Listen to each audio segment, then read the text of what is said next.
하나님의 말씀 다니엘서 12장 1절입니다. 그때에 네 민족을 호위하는 대군 미가엘이 일어날 것이요 또 환란이 있으리니 이는 개국 이래로 그때까지 없던 환란일 것이며 그때에 내 백성 중 무릇 책에 기록된 모든 자가 구원을 얻을 것이라.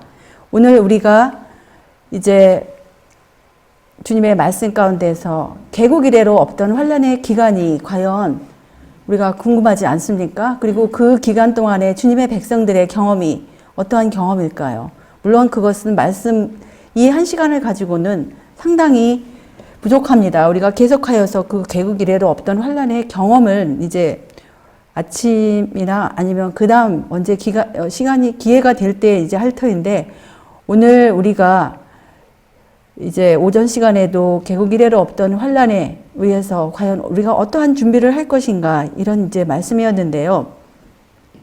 이때 개국 이래로 없던 그 환란의 그 때를 관해서 역시 이때는 양식이 없는 때라고 그랬어요. 여호와의 말씀을 듣지 못한 그런 기갈의 때라고 그랬습니다. 그 다음에 예레미야서에서는 패망이 연속하고 온 땅이 탈취를 당하는 때라고 그랬습니다. 나의 천막은 후련히 파멸되며 나의 휘장은 잠시간에 열파되도다.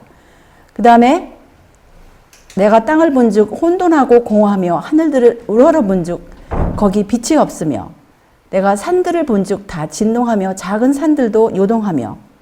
그러한 말씀이 이제 우리 오전에도 살짝 보지 않았습니까? 그리고 그때는 예수님께서 선언하시기를 불의를 하는 자는 그대로 불의를 하고 더러운 자는 그대로 더럽고 의로운 자는 그대로 의를 행하고 거룩한 자는 그대로 거룩되게 하라는 그런 선언이 예수님의 입술에서 나올 것인데요. 이 영문 시조에 보시면 이런 말씀이 있습니다. 그리스도께서 일어나서 지성소를 떠나실 때 환란의 때는 시작되고 모든 영혼의 운명은 결정된다. 죄와 더러움을 정결케 하는 속죄의 피는 결코 없을 것이다 라고 이렇게 말씀을 하시고요. 예수님께서 지성소를 떠나실 때 그는 판결의 음성과 왕의 오염으로 계시록 22장 11절과 12절의 말씀, 불의를 하는 자는 그대로 불의하고 더러운 자는 그대로 더럽고 의로운 자는 그대로 의를 행하고 거룩한 자는 그대로 거룩하게 되라는 그런 선고가 내리실 것입니다. 여기에 대해서 이제 영감의 그 초기 문집에서는 모든 인간들의 구원과 멸망이 확정되기 전에는 예수께서 지성소를 떠나지 않으실 것과 예수께서 지성소의 사업을 마치시고 대제사장의 옷을 벗고 복수의 옷으로 갈아입으시기까지는 하나님의 진노가 내리지 않을 것을 보았다. 그래서 예수님께서 지금 지성소에 계시는 이 시간 동안에는 그 하나님의 진노, 7재앙이 내리지 않을 것이 분명합니다. 예수께서 하나님과 인간 사이에서 물러나실 것이며 그리하면 하나님께서 더 이상 잠잠하지 아니하시고 당신의 진노를 진리를 거역하던 자들 위에 부으실 것이다. 나는 열방들이 분노하고 하나님의 진노가 내리고 죽은 자들을 심판할 시기가 분명히 구별되어 있어서 그것들이 차례로 일어나는 것을 보았으며 또 미가엘이 아직 일어나지 않았으며 지금까지 없었던 그러한 환란의 때가 아직 이르지 않았음을 보았다 그랬어요. 그래서 지금은 아직까지는 이 환란의 때가 이르지 않았습니다. 이 환란의 때가 이르면 하나님의 진노, 계시록 16장에서 말씀하시는 그 7재앙이 온 지구상에 임할 것이고 이제 모든 사람의 은혜의 시기는 끝나는 거예요. 열방들이 지금 분노하고 있으나 우리의 대제사장이 성소에서 그의 사업을 마치고 일어나서 복수의 옷을 입으실 것인데 그때에 비로소 마지막 7재앙이 부어질 것이다 라고 이렇게 말씀을 하십니다. 그 다음에 계속하여서 예수님이 성소에서 그의 사업을 마치기까지 4천사가 사방에서 바람을 붙들고 있는 것을 보았으며 그의 사업이 마치는 즉시 마지막 7재앙이 내리는 것도 보았다. 그런데 여기 마지막 7재앙 가운데 첫째 재앙을 보시면 첫째가 가서 그 대접을 땅에 쏟으며 악하고 독한 헌대가 짐승의 표를 받은 사람들과 그 우상에게 경배하는 자들에게 나더라. 둘째가 그 대접을 바다에 쏟음에 바다가 곧 죽은 자의 피같이 되니 바다 가운데 모든 생물이 죽더라라고 이렇게 요한계시록 16장 2절 3절에서 말씀을 하십니다. 이때는 이제 지구상에 사방 바람이 놓이는 때이고 열방이 분노를 하는 때이고 은혜의 시기가 끝난 때에 이런 재앙들이 이제 내리는데요. 이 재앙들 때문에 악인들이 의로운 자들에 대하여 분노하였으며 그들은 의로운 자들로 인하여 하나님의 진노가 이 땅에 내리고 있으므로 그들을 지상에서 없애버린다면 재앙이 멈출 것이라고 생각했다. 드디어 성도들을 핍박하고 학살하라는 법령이 공부될 것이며 이로 인해 성도들은 밤낮으로 자신의 구원을 위하여 주님 앞에 부르짖게 될 것인데 이것이 바로 야곱의 환난이다. 그때 모든 성도들은 심한 영적 번민으로 부르짖게 될 것이며 그들은 하나님의 음성으로 구원함을 얻게 된다고 이렇게 말씀을 하셨어요. 여기 이제 얼핏 보면은 이때에 하나님의 백성들이 심한 영적 번민으로 부르짖게 되어서 하나님을 믿지 않는 사람들은 아이고 하나님을 믿으면 더 이렇게 핍박이 심하겠구나. 그런데 그게 아니에요. 하나님을 믿지 않는 사람들의 그 번민은 다른 기록에 보면은 하나님을 믿는 사람들의 얼굴은 창백하다고 그랬어요. 근데 믿지 않는 사람들의 얼굴이 무슨 색깔인지 기억하십니까? 흑색으로 변한다 그랬어요. 완전히 오늘 그 간증 가운데 죽은 사람의 얼굴이 완전히 흑색이라고 하였잖아요. 살아있지만 그 당시에 살아있지만 하나님을 모르고 하나님의 백성이 아닌 사람들의 얼굴이 바로 죽은 사람들의 얼굴처럼 흑빛으로 변하는 때가 바로 이때입니다. 악하고 독한 헌대가 나고 온 바다가 피가 되고 그런데 이 사람들이 그러면서도 회개를 할 것 같은데 회개를 하지 않는 그런 무서운 시기예요. 그때 하나님의 백성들의 경험을 바로 야곱의 환난의 때의 경험이라고 하셨는데 여호와께서 이같이 말씀하시되 우리가 떨리는 소리를 들으니 두려움이요 평안함이 아니로다. 너희는 자식을 해산하는 남자가 있는가 물어보라. 남자마다 해산하는 여인같이 손으로 각기 허리를 짚고 그 얼굴 빛이 창백하여 보임은 어찌미뇨. 여기 계신 분들 해산의 고통을 경험하신 분들 제가 알기로는 많이 있으십니다. 근데 간접적으로 혹시 우리 남자분들 경험을 하셨습니까? 우리 아내들이 해산의 고통을 당할 때 그것이 얼마나 아플지 한번 생각해 보셨어요? 해산의 고통을 그냥 어떤 병원의 도움이 없이 인위적인 어떤 그러한 진통제의 도움이 없이 그 아픔은 경험한 사람만이 알아요.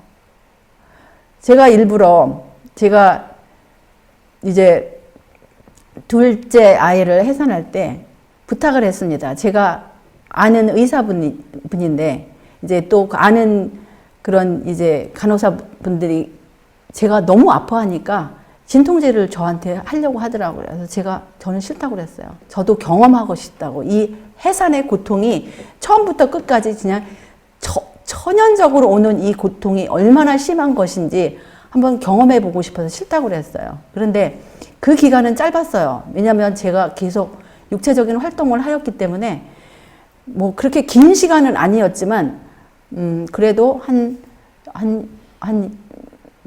4시간? 그 정도의 해산이었는데 그 시간은 저에게 죽음 같은 시간이었어요. 너무 아팠어요. 물론 어떤 사람들은 안 아팠다고 하는데 저는 너무너무 아파서 제 이런 근육이 아주 경직이 되는 그런 거의 상황이어서 옆에 있는 사람들이 아무래도 자기들이 무슨 조치를 취하려고 그런 것을 봤는데 제가 그렇게 하지 말라고 그랬어요. 그 아픔 중에서도 저는 끝까지 그것을 자연 분만하고 싶어서 그냥 그 고통을 다 감내하였는데 그 순간순간이 그것은 완전히 정말 피할 수만 있으면 피하고 싶은 그런 고통이었습니다. 그런데 여기는 남자가 해산하는 남자가 있는가 보라 그랬어요. 여기는 남녀를 물론하고 하나님을 믿는 사람이든 안 믿는 사람이든 이 고통이 다 있을 것입니다. 그런데 하나님을 믿는 사람들은 그동안에 하나님을 믿었던 그 믿음으로 이제 결국은 이 그 다음 절을 보면은 무슨 희망적인 말씀이 있냐면 슬프다 그날이여 비할 데 없이 크니 이는 야곱의 환난의 때가 됨이로다마는 그가 이에서 구하여 냄을 얻으리로다. 자연분만이고 어떤 특별한 아주 잘못이 되지 않는다면 아이가 먼저 다리가 나오든지 이상 그런 분만이 아닐 것 같으면 그 고통이 언젠가는 벗어날 것을 알아요.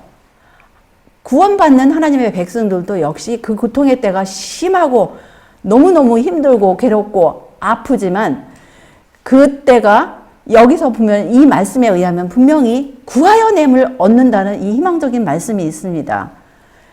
감사하지 않습니까? 그런데 그렇다고 해서 하나님의 백성들이 이런 심한 영적 번민의 때라고 해서 영적 번민만 있는 것처럼 그렇게 보이잖아요. 그렇지 않습니다. 하나님의 백성들도 역시 칠재앙의 직접적인 그런 불태움이나 이런 것으로 죽지는 않지만은 어떤 말씀이 있습니까? 계시록에 보시면 저희가 다시 줄이지도 아니하며 목마르지도 아니하고 해나 아무 뜨거운 기운에 상하지 아니할지니 칠재앙 가운데 어떤 재앙이 있어요? 햇빛 재앙이 있지 않습니까? 그리고 피로 변하고 그래서 이게 물의 근원이 피로 변할 때 그동안 우리가 마시던 물조차도 이제 더 이상 마실 수 없는 기간이 되는 거예요. 그 기간이. 그럼 우리가 여기다 이제 궁금하시죠? 그동안에 야곱의 환난의 기간에 대해서 몇 사람인지는 몰라도 제가 외국에 있는 사람이든 한국에 있는 사람이든 그 기간을 설정하는 것을 제가 보았습니다. 그런데 말씀에 의해서 너무 터무니없는 기간들을 그렇게 사람들 앞에 제시하는 것들을 보았어요. 근데 우리는 어떤 주제를 제시를 할 때 우리는 반드시 기록되었을 때 뒷받침이 없으면 제시할 자격이 없습니다. 물론 그 사람들도 기록되었을 대로 이렇게 설정을 하지만 기록되었을 때뿐만 아니라 여러 가지 이런 상식에서 벗어나는 그런 제시도 하시지 말아야 돼요. 사람이 견딜 수 있는 기간, 음식을 먹지 아니하고 물을 마시지 아니하고 견딜 수 있는 기간이 보통 얼마인지 아십니까? 이제 물의 근원조차도 피가 될 때, 물의 근원조차도 피가 되는 그런 시기가 와요. 그게 언제인 줄 아십니까? 셋째 재앙에 보시면 셋째가 그 대접을 강과 물 근원에 쏟음에 피가 되더라. 여기 차이가 있어요. 바다는 어떻게 되죠? 둘째 재앙에서 바다는 피 같이 됐다 그랬어요. 바다는 피 같이 됐어요. 그런데 여기 셋째 재앙에서는 물과 샘의 근원이 강과 물 근원이 피 자체가 되는 것입니다. 여기 차이가 있어요. 바다는 둘째 재앙에서 피 같이 되고 셋째 재앙에서는 우리가 마시는 물들이 피가 되는 거예요. 이때는 우리가 천연적인 것에 의존도 이제는 못하는 시기입니다. 그때는 완전히 공중에 떠서 공중에 뜨는 경험처럼 아니면 공중에서 바다에 뛰어내리는 그런 경험처럼 어떤 초자연적인 능력이 아니면 살 수 없는 기간입니다. 분명히 여긴 차이가 있어요. 둘째 재앙은 바다가 피 같이 되고 여기 셋째 재앙은 물 고난의 소돔에 피 자체가 돼요. 이때는 어떤 천연 자원을 우리가 지금 현재 이용하는 천연 자원을 전혀 의존할 수 없는 그런 기간이에요. 내가 들으니 물을 차지한 천사가 가로되 전에도 계셨고 시방도 계신 거룩하신 이여 이렇게 심판하시니 의로우시도다.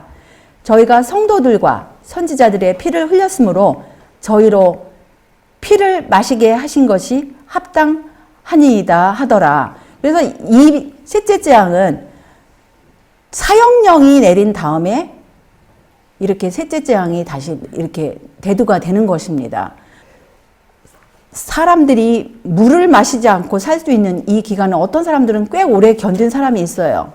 이제 계속하여 보시면 하나님의 백성들에게 사형을 언도함으로써 그들은 그들의 손으로 그 사람들의 피를 흘린 것과 똑같은 죄를 범한 것이다 라고 여기 대쟁투에 이렇게 말씀을 하십니다.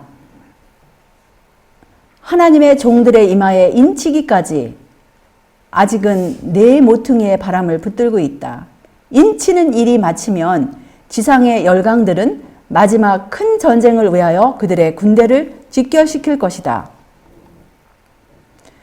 예수께서 인간을 위해 탄원하기를 그치실 때에 만민의 운명은 영원히 결정된다.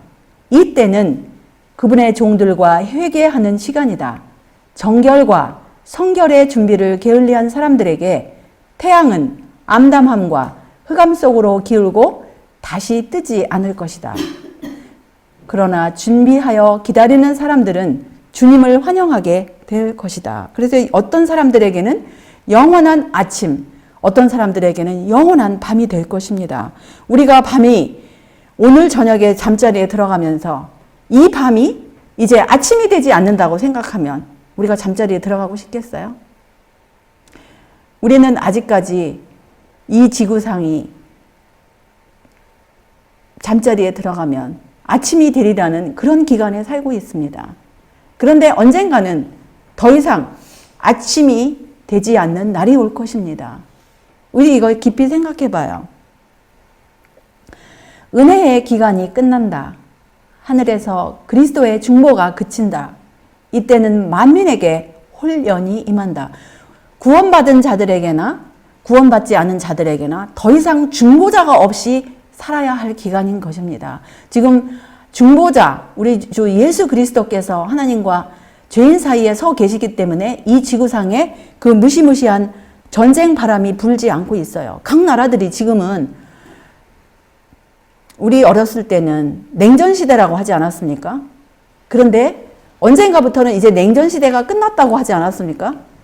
그런데 지금 다시 냉전시대가 시작됐다고 다들 또 말을 해요. 왜냐하면 각 나라마다 자기 나라만을 위해서 모든 것들을 다 계획하고 자기 나라만을 위해서 다른 나라의 유익을 전혀 생각하지 않는 그러한 시대에 우리가 살고 있어요. 그리고 가장 많은 비용들이 어디에 투자를 합니까? 나라마다. 국방비. 얼마나 많이 투자를 합니까? 하다못해 옆 나라, 바로 우리 이웃에 있는 우리 민족들, 그들의 거의 모든 전액을 어디에 투자를 합니까? 사람들을 죽이기 위해서 무기들을 만들고 있어요. 이 무기들이 언제 발동을 하겠습니까? 사방 바람을 놓는다는 것은 다른 영감의 글에 의하면 전쟁 바람을 놓는다는 거예요. 은혜의 시기가 끝나면 오전에도 봤지만 인간의 감정, 억제되지 않은 감정이 완전히 사단에게 사로잡혀서 서로가 서로를 죽이는 그런 기간이 바로 사방 바람을 놓는 기간입니다. 이 기간 동안에 이 기간이 길면 구원받지 않은 사람들도 서로가 서로를 죽이고 구원받아야 하나님의 백성들도 견딜 수가 없어요. 너무 지극히 큰 상황이기 때문에 견딜 수가 없습니다. 그래서 이때가 만민에게 혼련이 임한다고 그랬는데 아침에도 우리가 살펴본 이 말씀, 은혜의 시기가 끝날 때 그것은 갑자기 예기치 않게 그리고 전혀 얘기하고 있지 않은 그때에 올 것이라고 이렇게 말씀하셨어요. 그래서 우리가 하늘의 깨끗한 기록을 간직할 수 있고 하나님께서 우리를 받아주시는 것을 그런 경험들을 가지라는 말씀입니다. 이 개국 이래로 없던 환란을 또한 야곱의 환란이라고도 해요. 이것은 데이스타라는 짧은 이런 프린트물이었는데 이때 이제 그 당시에 초창기에 보았던 그런 이상 그런 것들을 간략하게 기록한 그런 소책자예요. 뭐라고 기록하셨냐면 이상 가운데서 나는 개국 이래로 없던 환난을 보았는데 예수께서는 그것이 야곱의 환난이며 우리들이 하나님의 음성에 의하여 구원을 받을 것이라고 말씀하셨다. 우리가 바로 그것은 여기서 이제 앞뒤 문맥을 보면 야곱의 환난에 들어가기 전에 우리 모두는 살아계신 하나님의 인을 받았다. 이제 다른 영감의 글에 보면 그 살아계신 하나님의 인을 받는 시기가 언제냐면 온 세상에 임할 시험에 그 시험을 통과한 사람들에게 하나님의 인이 최종적으로 지금도 하나님의 인을 서서히 받는 시기입니다. 지금은 어떻게 우리가 하나님의 인이 어떻게 하나님의 임이 우리에게 임하죠? 어떤 식으로 표현하셨냐면 진리 안에 정착하는 거예요. 모든 오류에서 벗어나서 모든 진리 가운데 우리 애정과 사상 가운데 안착하는 것이 하나님의 인을 받는 것이라고 했어요. 근데 하나님의 인을 받았다, 완전히 우리가 받았다고 할 수 없는 것이 모든 사람이 통과해야 할 시험이 있어요. 아무리 진리에 안착하였다 할지라도 하나님께서는 테스트를 하셔야 됩니다. 최종적으로 그 수많은 후보자들이 과연 이 사람이 통과할 수 있는가? 그 테스트가 바로 일요일 협령이에요. 하나님의 안식일이냐? 아니면 거짓 안식일, 일요일이냐?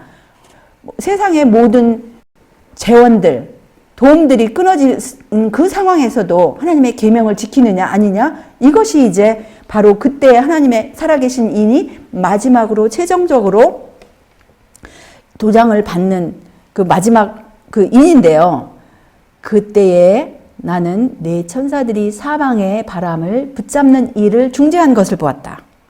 그리고 나는 기근과 전염병과 전쟁과 민족이 민족을 대적하여 일어나는 것과 온 세상이 혼란 가운데 빠져 있는 것을 보았다. 그래서 이 계시록 7장에 천사들이 사방 바람을 붙들고 있는데 그 사방 바람이 놓아진 상황이 뭐냐면 여기 구체적으로 말씀하시는 기근, 전염병, 전쟁, 또 혼란, 온 세상에 그냥 완전히 무법천지가 되는 시기입니다.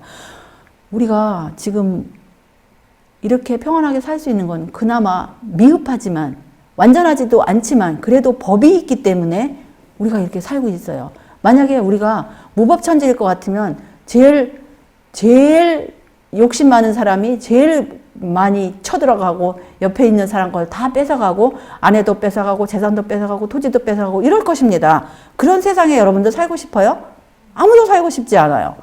그런데 그나마 우리가 살고 있는 이것은 아직도 무법천지가 아니기 때문에 우리가 이렇게 평안한 가운데 살 수 있는 거예요. 근데 여기 이 글 가운데 이제 보시면 또 이런 말씀이 있어요. 같은 소책자에 보시면 또한 나는 예수님이 서 계신 곳으로 불붙은 구름이 오는 것을 보았다.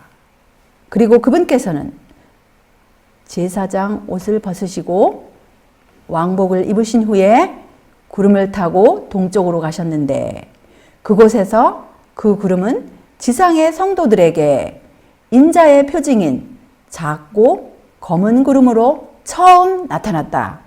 그 구름이 지성소에서 동쪽으로 몇 날이 걸려가고 있는 동안에 사탄의 회는 성도들의 발 아래서 경배하였다. 예수님께서 지금 지성소에서 나오신 다음 그 지성소에서 이제 나오실 때는 제사장 옷을 벗으시고 왕복을 입으신다 그랬어요. 만왕의 왕복의 그 휘황찬란한 이 지구상에서는 입으시지 않은 하늘에 이 지구상에 오시기 전에 하늘에서 내려놓으셨던 그 만왕의 왕, 그 죄인이 견딜 수 없는 그 빛의 옷으로 이제 갈아입으시는 거예요. 그 다음에 구름을 타시고 이제 동쪽으로 가셨는데 그것이 처음에는 작고 사람 손바닥만한 그런 검은 구름으로 처음으로 이래 나타나잖아요. 그런데 지성소에서 동쪽으로 몇 날이 걸렸다 그랬어요. 여기서는 이게 몇 날이라고 하죠. 몇 날이에요. 몇 주일도 아니고 몇 달도 아니고 몇 년도 아니고 몇 날이라고 합니다. 걸려가고 있는 동안에 요 시기 동안에 사탄의 회는 성도들의 발 아래에서 경배하는 그동안에 성도들을 죽이려고 핍박하였던 그 사람들이 이제 성도들의 그 다른 영감의 글을 보면은 하나님의 보좌로부터 오는 빛으로 얼굴들이 환하게 빛이 나잖아요. 사형령의 그런 두려움 가운데서 떨던 성도들이 이런 예수님의 재림의 징조를 보고 이제 그때부터 이 사람들의 얼굴이 빛나기 시작을 합니다. 그럴 때 이 구원받지 않은 사람들이 성도들에게 지금 발 아래서 엎드린 상황이에요. 다른 쪽에서 다른 그 예언의 신에 보면은 이제 그런 표현들도 하였어요. 그런데 하나님의 여기서 이제 몇 날이라고 이렇게 하였는데 또 계속하여서 말씀을 보십시다. 예수님께서 무슨 말씀을 하셨죠? 노아의 때와 같이 인자의 임함도 그러하리라. 마태복음 24장 37절에요.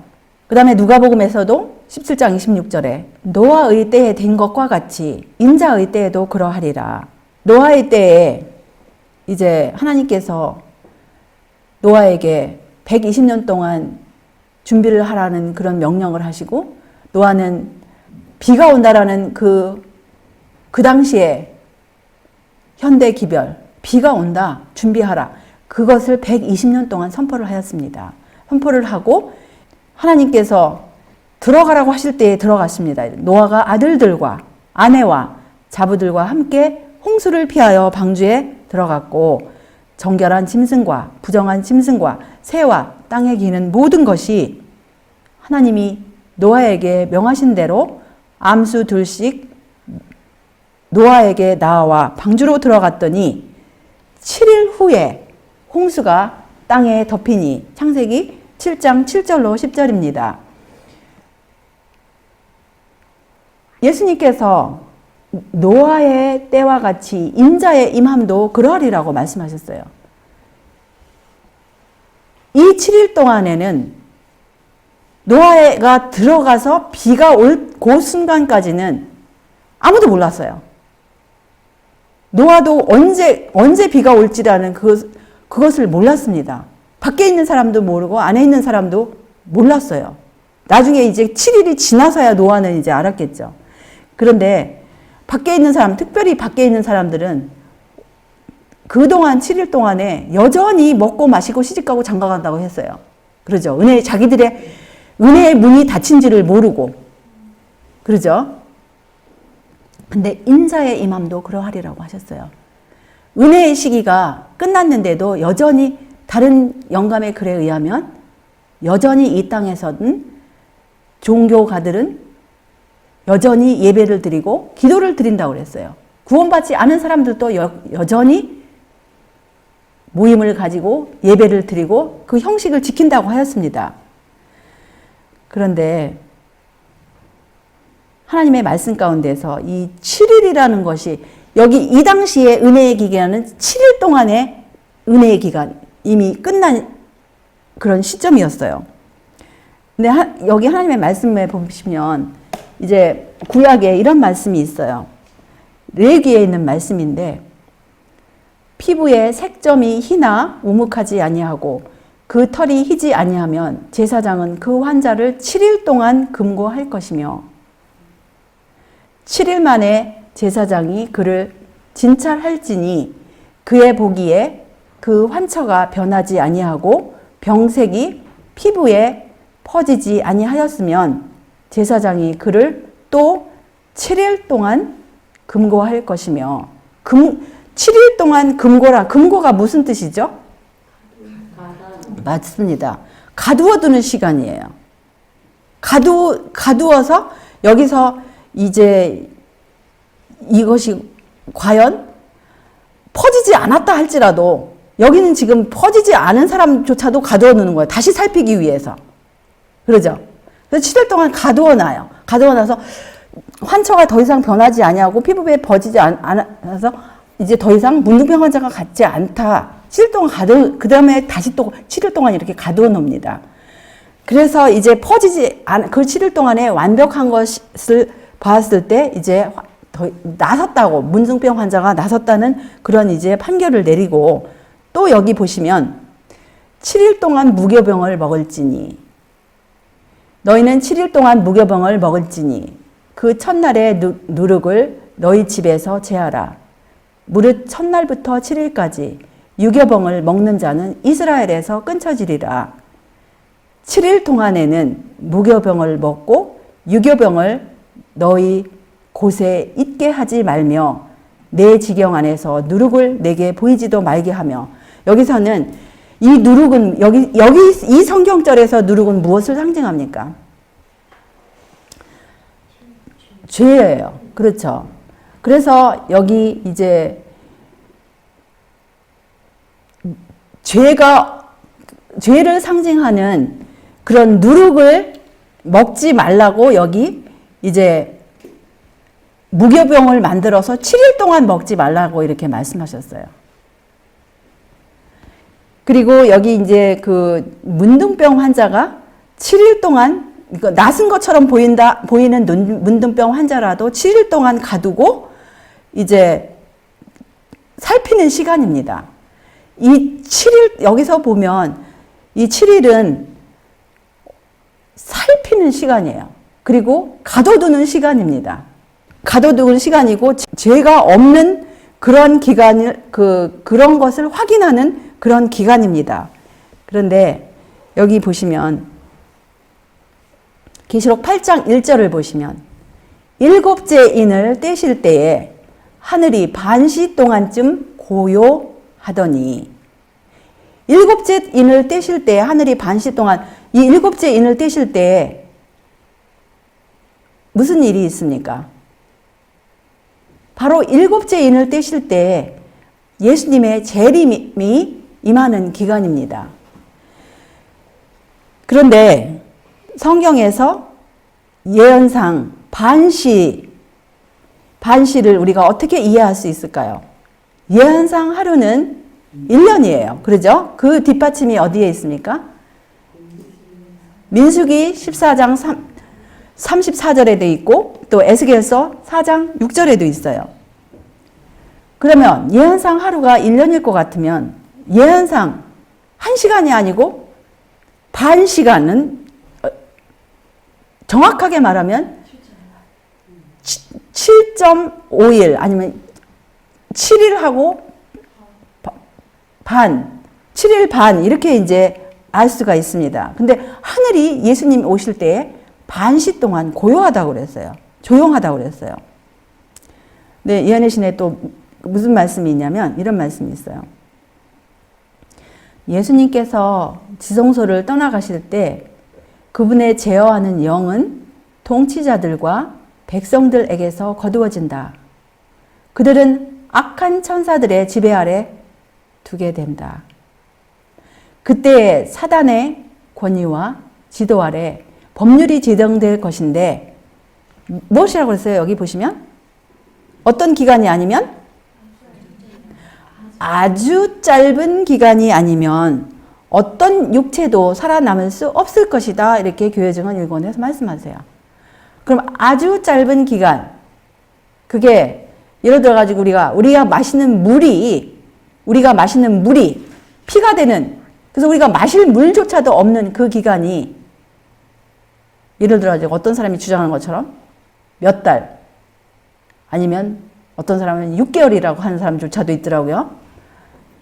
뭐 한국에서 어떤 사람들은 뭐 한 달 반이다, 45일이다 이런 사람들도 있어요.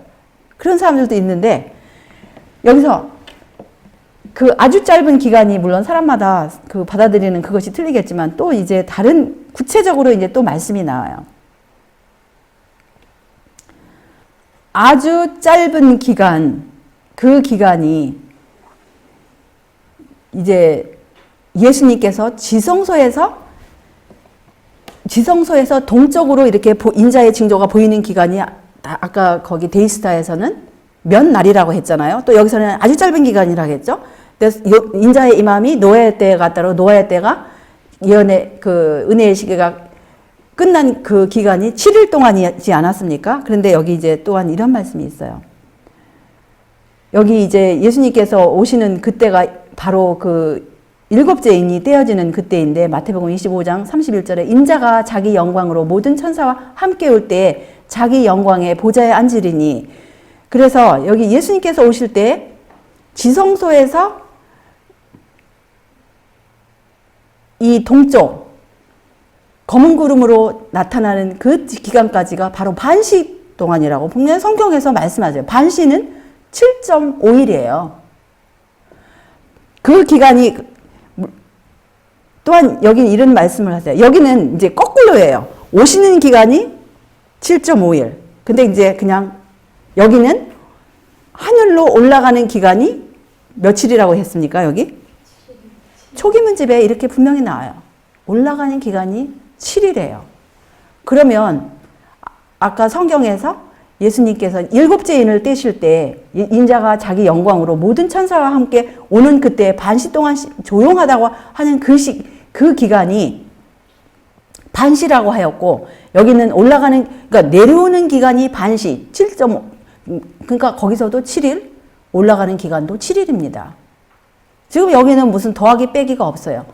성경 말씀 그대로 하고 예언하신 그대로 여러 방면에서 내려오는 기간 반시, 그건 아닌 다른 예언상 시간으로는 7일, 올라가는 기간도 이건 구체적으로 7일 동안이라고 말씀을 하세요. 그럼 사람들이 아유 그러면 뭐 7일 동안 괜찮네. 괜찮아요? 여러분, 우리가 이 세상에서도 어떤 시험을 볼 때 하루를 위해서 몇 년을 공부를 하지 않습니까? 하다못해 어떤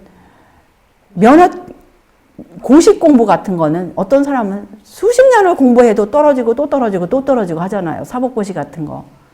법대를 나온 사람이라 할지라도 어떤 사람은 자기의 최선을 다했는데도 사법고시에 몇십 년을 떨어져서 이제 포기하는 사람들도 보았습니다. 그런데 7일이라는 이거는 완전히 가두어둔 시간이에요. 아직 이제 올라가기 전에 하나님의 백성들이 그 은혜 시기가 끝난 동안에 온 세상이 대환란 가운데서 서로가 서로를 죽이고 여기저기서 펑펑 소리 나고 여기저기서 번쩍번쩍, 지금 핵폭탄이 바로 지금 우리 눈앞에서 여기저기서 번쩍, 동에서 번쩍, 서에서 번쩍 터진다고 생각해 봅시다. 거기다가 영적 범민까지 심한 고통 가운데 그런 것을 통과한다고 생각하십시다. 1시간도 길어요. 해산하는 기간이 제일 여러분들 들은 기간 가운데 며칠이 제일 길었어요? 이틀도 상당히 긴 기간이에요. 근데 이제 주로 이틀 동안에 이제 너무 긴 사람들은 병원에서 진통제를 줍니다. 너무 아파하니까. 그러니까 그 진짜 아픔이 만약에 진통제 없이 이틀을 견딜 것 같으면, 그냥 옛날에는 우리 부모님들은, 우리 조상들은요, 진통제 없이 해산하다가 죽은 사람들도 있어요. 그래서 옛날 우리 어르신들 말씀을 들으면 자기가 신발을 벗고 해산하러 방으로 들어가면서 자기 신발을 뒤돌아 한번 봤다고 합니다. 왜냐하면 그렇게 해산의 고통과 위험이 항상 곁들여 있기 때문에 며칠 걸릴지 몇 시간 걸릴지 모르는 이 해산 고통이 그렇게 큰 것처럼 이때는 어저께 이제 우리가 본 말씀 가운데 이때 완전히 그 세상의 찌꺼기들이 딱 벗겨지는 기간이라고 했잖아요. 이 해산, 홍역을 치르면서 완전히 세상에 속하였던 그 본성조차도 변하는, 그야말로 죄악의 본성에서 마지막으로 벗어나는 시간이에요. 뭐라 그럴까요? 나비가 애벌레에서 그 껍데기에서 완전히 이렇게 나오면서, 근데 물론 나비는 그런 무시무시한 고통이 없을 것이지만은 하나님의 백성들이 이 죄악의 본성의 찌꺼기가 우리는 모르지만, 우리는 양심적으로 회개하였다고 하지만 아직까지 하나님 보시기에 태워야 할 이 지구에 속한 그 본성이 완전히 타서 없어지는 그런 무시무시한 기간이 이런 기간일 것 같으면 7일은 상당히 긴 기간이에요.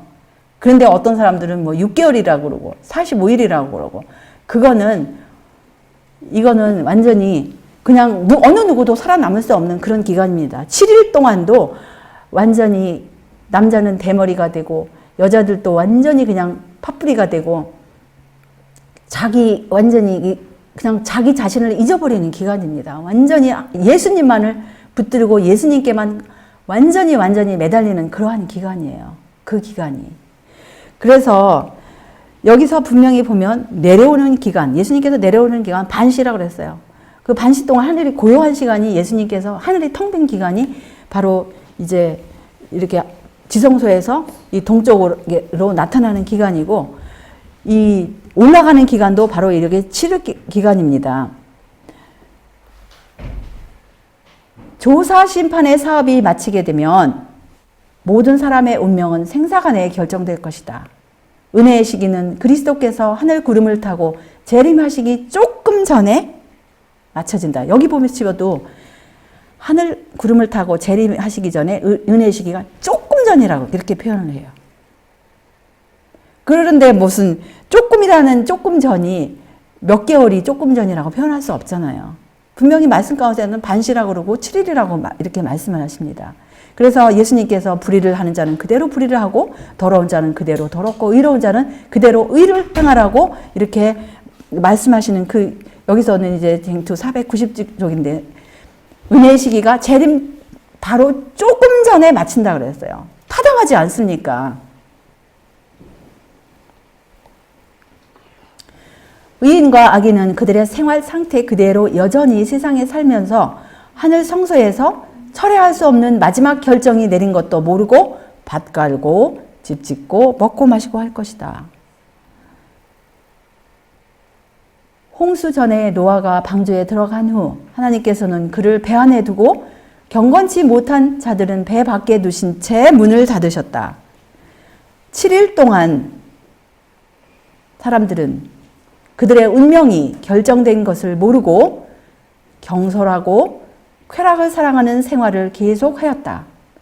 그들은 또한 임박한 심판에 관한 경고를 조롱하였다.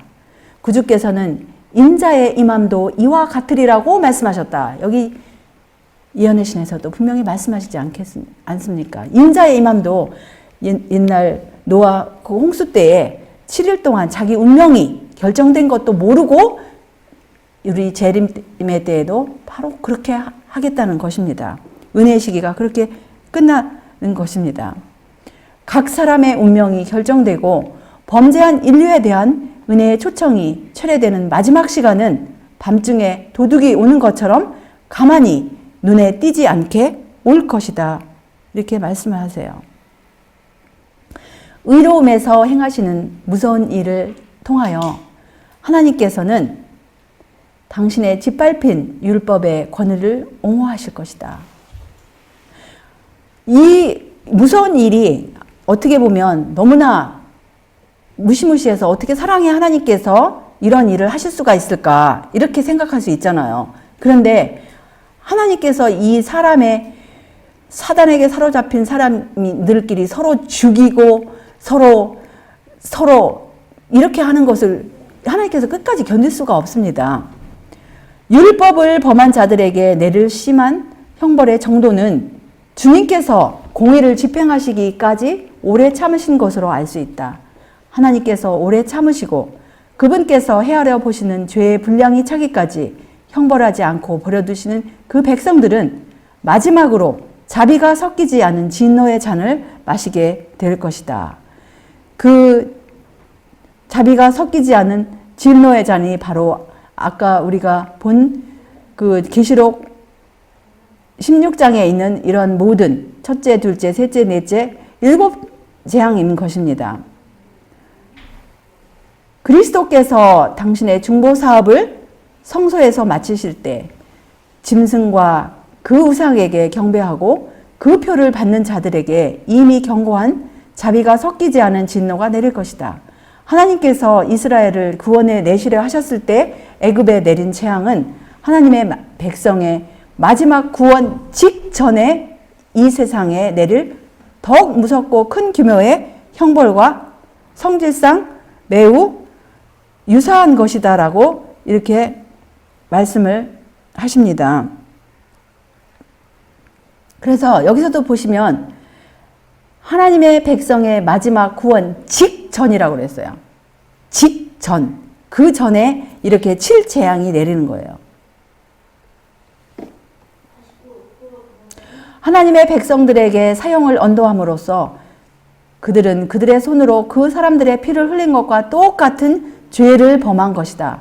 같은 방법으로 그리스도께서는 그 당시에 유대인들이 아벨 시대 이후로 모든 성도들의 피를 흘린 죄를 범하였다고 주장하셨다. 왜냐하면 그들은 선지자들을 죽인 자들과 똑같은 정신을 가지고 같은 일을 하고자 꾀하고 있었기 때문이다 라고 이렇게 말씀을 하세요. 그 다음에 여기 보시면은 이 무서운 시기에 있을 지상의 형편에 대하여 이렇게 선지자들이 다 예언을 하지 않았습니까? 그 재앙들이 전 세계적으로 똑같이 7개가 다 행한다면 하루 사이에 다 죽어요. 그렇죠? 전 세계적으로는 7재앙이 모든 지역에 그냥 한꺼번에 똑같이 다 임한다면 그냥 하루 사이에 다 죽을 거예요. 재림 직전에 이미 그 시간에 다 죽을 거예요. 그런데 이제 다른 예언의 신에 보면은 그 지역의 죄의 정도에 따라서 어떤 지역은 칠재앙이 더 겹치는 지역이 있고 어떤 지역은 좀 더 덜한 지역이 있어요. 이때에도 차이가 있어요. 만일 그렇게 되면 지상의 거민들은 완전히 전멸될 거죠. 하루 사이에 그 순간적으로 다 죽을 거예요. 왜냐하면 하나님을 믿지 않는 백성들은 주님의 거룩한 천사들이 물과 빵을 공급하지 않기 때문에 모든 물 근원이 피가 됐는데 어떻게 살겠습니까? 하루 사이에 다 죽어요. 근데 그것이 전세적으로 똑같이 임하는 것이 아니라 어떤 지역은 이런 재앙, 어떤 지역은 저런 재앙이 임할 거예요. 그러나 그것들은 사람들에게 지금껏 알려진 것들 중 가장 무서운 재앙이 될 것이다. 은혜의 시기가 마치기 전에 사람들에게 내리는 모든 재앙에는 자비가 섞여 있었다. 그리스도의 중보의 피가 죄인이 범한 죄의 분량대로 재앙을 받지 않도록 보호해 주었다. 그러나 마지막 심판에는 자비가 섞이지 않은 진노가 쏟아진다. 하나님의 백성들은 고난을 면치 못할 것이다. 박해와 고통을 당하고 궁핍과 고난을 견딜지라도 그들은 죽도록 버려지지 않을 것이다. 엘리야를 보호해 주신 하나님께서는 자아를 희생하고 있는 당신의 자녀들을 한 사람도 지나쳐 버리지 않으실 것이며 그들의 머리털까지 세시는 하나님께서는 그들을 보호해 주실 것이고 기근의 때에도 그들의 필요를 채워 주실 것이다라고 이렇게 약속을 하셨어요. 악한 자들이 기근과 질병으로 죽어갈 동안 천사들은 의인들을 보호하고 그들의 필요를 채워줄 것이다. 의롭게 행하는 자들에게 그 양식은 공급되고 그 물은 끊치지 아니하리라는 약속이 있다. 가련하고 빈핍한 자가 물을 구하되 물이 없어서 갈증으로 그들의 혀가 마를 때에 나 여호와가 그들에게 응답하겠고 나 이스라엘의 하나님이 그들을 버리지 아니하실 것이다. 여기서도 보면 그 7재앙 동안에 하나님의 백성들이 그냥 끊임없이 뭐 빵과 물이 제때제때 딱딱딱딱 온다라는 그런 말씀이 아니에요. 여기 왜냐하면 계시록 7장 조금 전에 본 것처럼 그들이 다 목마르고 더 이상 목마르지도 않고 배고프지도 않다고 그랬어요. 어떤 사람들은 더 심하게 목마르고 배고플 수 있어요. 왜냐하면 여기서도 분명히 보면 여기 이사야 말씀에도 물이 없어서 갈증으로 혀가 마를 때 응답을 받는 거예요. 뭐 2시간마다 물을 공급하시고 뭐 하루에 3끼 2끼씩 공급하시면 재앙의 때가 아닙니다. 그냥 평안할 때 얼마나 더 좋겠습니까? 편안하죠. 그게 아니에요. 하나님의 백성들도 경험을 한다고 그랬어요. 배고프고 나중에 이제 또 구체적으로 나와요. 이들이 배고프고 목마르고 아주 갈할 때 천사들이 모르겠어요. 얼마나 많이 주실지. 그냥 연명하게 주실지 아니면 풍족하게 주실지 어쨌든 주신다고 하셨으니까. 사람들이 만일 하늘의 사물을 볼 수 있다면 그들은 능력 있는 천사의 무리가 그리스도의 인내의 말씀을 지켜온 사람들을 둘러 진치고 있는 것을 보게 될 것이다. 천사들은 부드러운 동정심으로 그들의 고통을 바라보고 그들의 기도를 들었다. 그들은 사람들을 위험에서 구해내라는 사랑권의 명령이 내리기를 기다리고 있다. 그러나 그들은 조금 더 기다려야 한다. 하나님의 백성들은 쓴 잔을 마시고 피의 침례를 받아야 한다. 그들에게 그처럼 큰 고통의 요소가 되는 구원의 지연 아니면 지체됨은 그들의 탄원에 대한 가장 좋은 응답이다. 그들이 주님께서 일을 하시도록 진심으로 기다리고자 애를 쓰고 있는 동안 그들은 그들의 신앙 경험에서 그처럼 활용해 보지 못하였던 믿음, 소망, 인내를 활용하지 않을 수 없게 된다. 그러나 택한 자들을 위하여 환난의 때는 단축될 것이다. 하물며 하나님께서 그 밤낮 부르짖는 택하신 자들의 원한을 풀어주지 아니하시겠느냐? 저희에게 오래 참으시겠느냐? 내가 너희에게 이르노니 속히 그 원한을 풀어주시리라. 마지막은 사람들이 얘기하는 것보다 속히 올 것이다. 여기서도 계속 속히, 빠르게, 아주 직전 뭐 이런 표현들이 있잖아요. 더군다나 아까는 구체적으로 7일 동안, 반시 동안 이런 표현들이 있고요.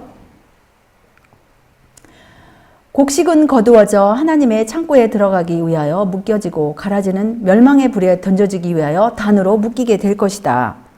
그런데 우리는 하나님의 백성들은 무엇을 견뎌야 하겠습니까? 피로함을 견뎌야 할 줄 알아야 돼요. 또 지체됨, 지연됨을 견딜 수 있어야 돼요. 또 배고픔에 견딜 수 있어야 돼요. 우리 앞에 있는 고난과 고통의 시기는 우리에게 피로와 지연되는 것, 지체되는 것, 그 다음에 배고픔, 주림, 이것을 견딜 수 있는 믿음이 필요한 거예요. 곧 격렬하게 시련을 받을지라도 쇠약해지지 아니할 믿음이 필요하다고 이렇게 분명히 말씀하십니다.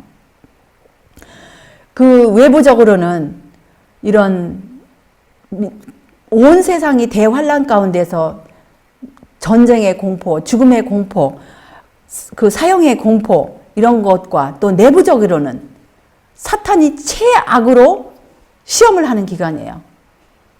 완전히 우리를 절망 가운데로 몰아넣는 그런 번민을 하나님께서 사탄에게 욥을 내어주신 것처럼 가두어 두신 그 기간 동안에 최대로 사단이 아주 그들의 믿음을 시험하도록 하나님께서 그래 네가 그럼 한번 이 사람들이 과연 너에게 굴복할 것인지 이런 상황에서도 하나님을 믿고 하나님의 계명을 지키고 그렇게 할 것인지 한번 해봐라. 그렇게 사단에게 보여주시는 기간입니다. 또 온 우주 거민들도 이 사람들이 하늘에 와서 안전할 것인가? 괜찮겠습니다. 7일 동안 이 문둥병 환자들을 괜찮겠습니까? 살펴보는 시간입니다.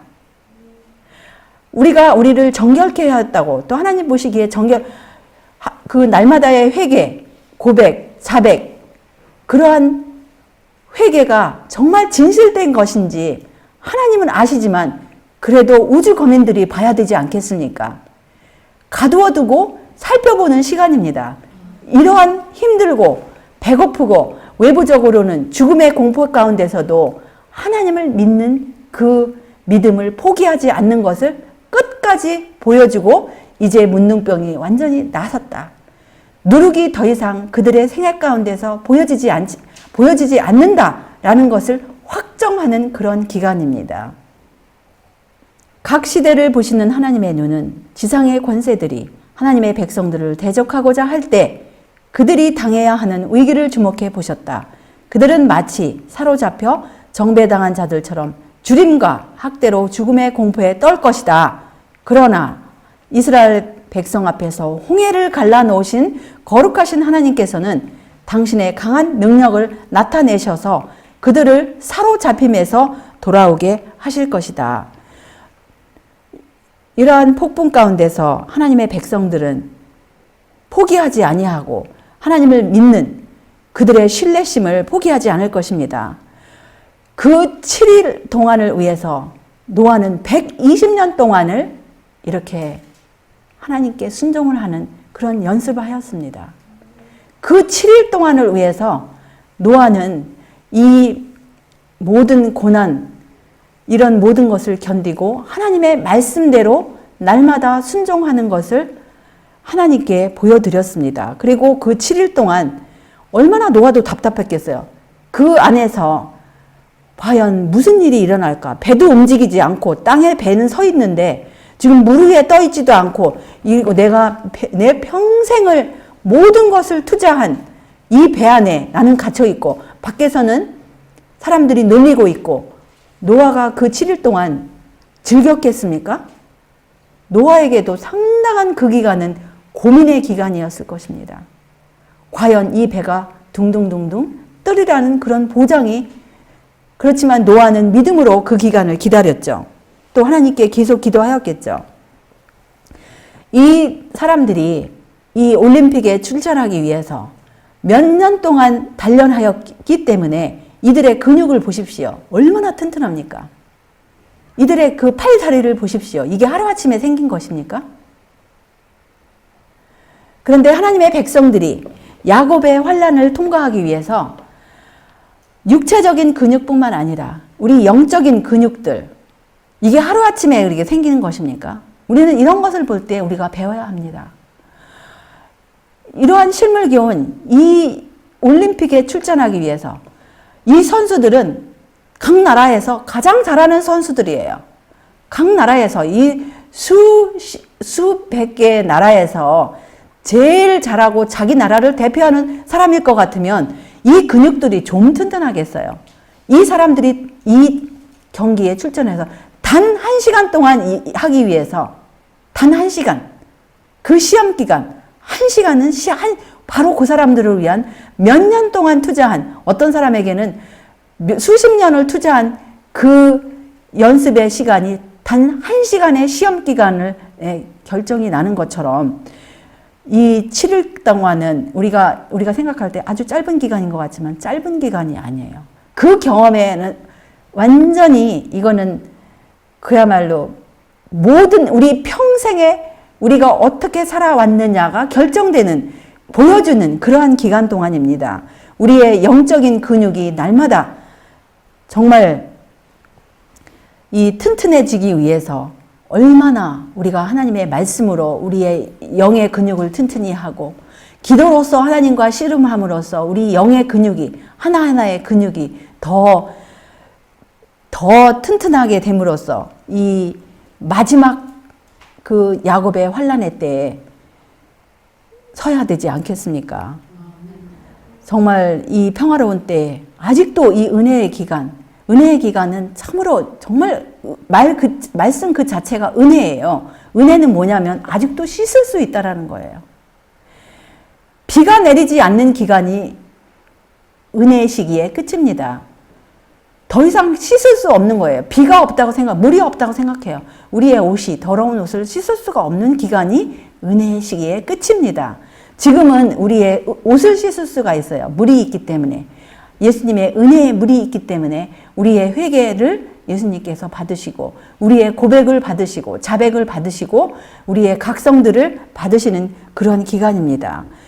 우리 주님의 은혜가 우리 모두에게 더욱더 이 은혜의 시기 동안에 임하여서 정말 날마다 우리의 믿음의 근육들을 키워가시는 저와 여러분이 되시기를 바라면서 말씀을 여기에서 줄이겠습니다. 아멘. 기도하시겠습니다.